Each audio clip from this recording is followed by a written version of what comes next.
In this video, I want to talk about the one habit that has changed my life the most. And it's not going to the gym, it's not working a lot of hours, it's not even scheduling every hour of my day.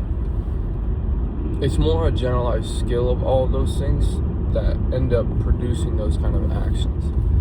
And this one habit is just keeping the promises that I make to myself. Not promises I make to other people, not promises I make to my parents, not promises I make to friends.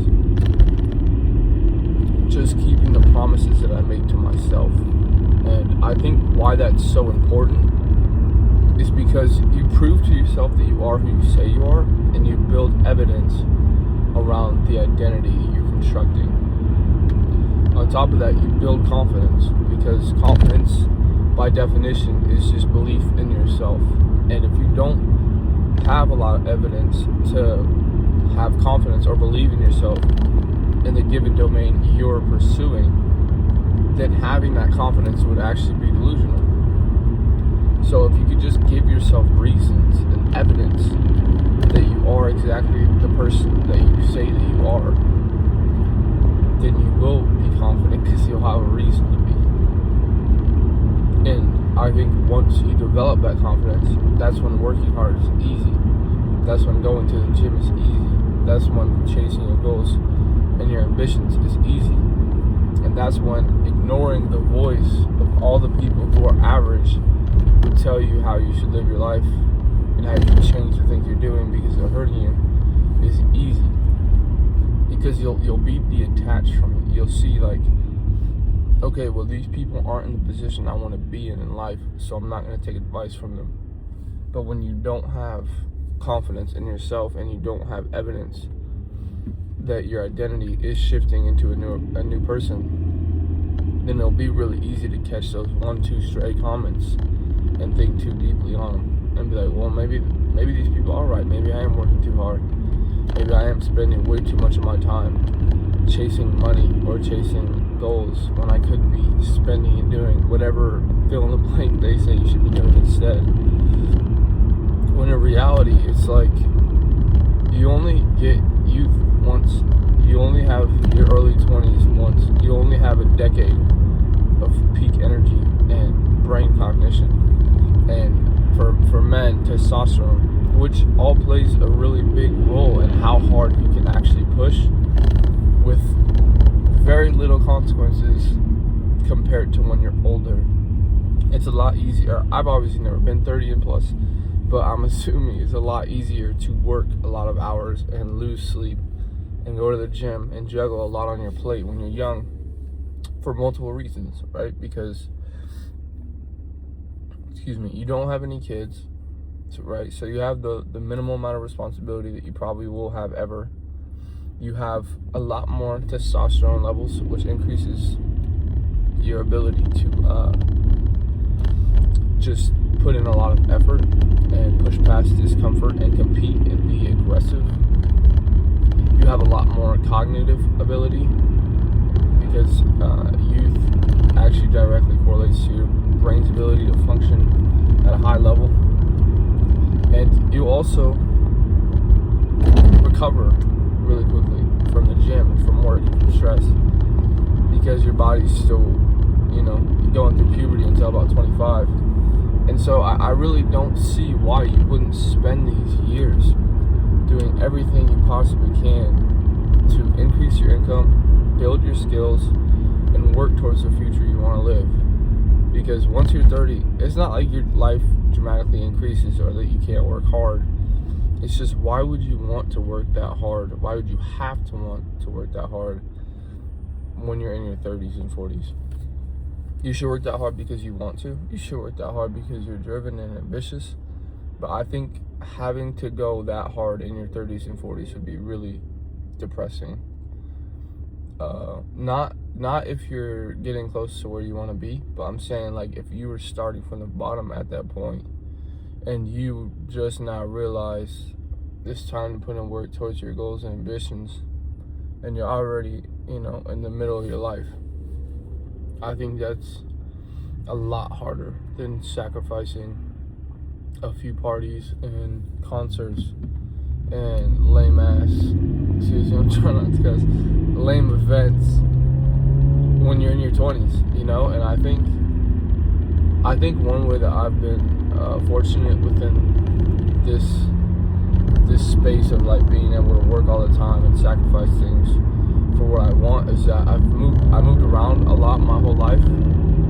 So I went to, I believe 8 different schools across middle school, high school, and elementary. So I went to about 2 to 3 different schools for each division of school. So for elementary, middle school, and high school, like I just said. And so because of that, I never really developed long-term relationships with people, which made it real easy to sounds kind of bad when you put it this way, but it made it real easy for me to be alone and not deeply attached to people in a way that I feel like I need to contribute to the normal social obligations that are made. Like, hey, I'm having a baby shower, you want to come? I have no problem saying no.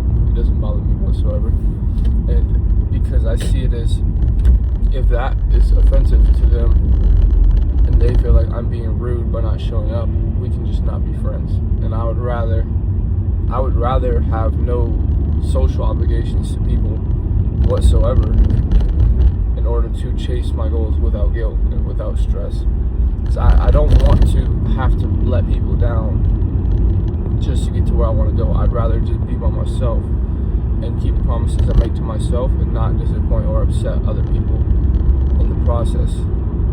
But at the same time, if people do want to be in my life, I would directly explain to them the way that I plan on living my life for the next 10 years. And they'd have to be willing to come to terms with that and accept it. And if they don't want to, they don't have to. So I think that's kind of my mindset around it, working a lot in my early 20s. You know, I don't expect everybody to understand, and I don't expect the people who want to be in my life to instantly accept that reality. I think it's a choice, and if they don't want to, they don't have to.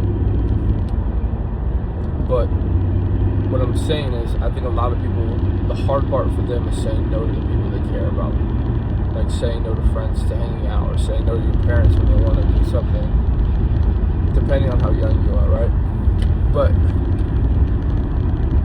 and I think the hardest part too is when you're working hours that you're not yet getting paid for, right? So when you're working like 40, 50 hours a week at your job, and then you're working another 30 or 40 on your business, the hardest part is saying no for the time that you're not yet getting paid for, because until you're actually making real money from that time, they won't respect it as the same as if you were at a job working.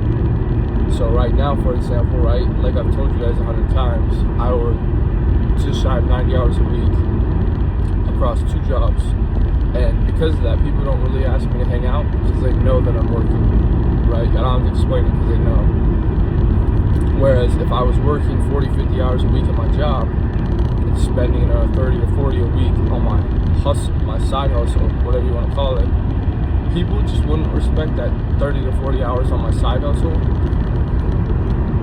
until I started producing real income. So the hardest part in the beginning, from my perspective, is protecting that time outside of work that you're using to build your new form of income. Because until you produce the results, people will just think you're not really doing anything, you know. But they have to learn to respect it the same as if you were working a job, because eventually it will be the income that replaces your job income and why you will be able to quit that job. So I don't know where I was going with this one. I was just kind of started ranting, to be honest. But I like to just flow in the video and talk about what I'm thinking about. Right now it's a Friday. I work about 6:30 to 10 p.m. today. So it's just another day of work for me. And I hope the people who watch this, you guys are getting after it too, and chasing your goals. Because I think Tony Robbins said happiness comes from progression. And for me, I find that very true. You know, as long as I feel like I'm making progress in the areas of my life that matter to me, I feel pretty satisfied with my actions. But anyways, until tomorrow.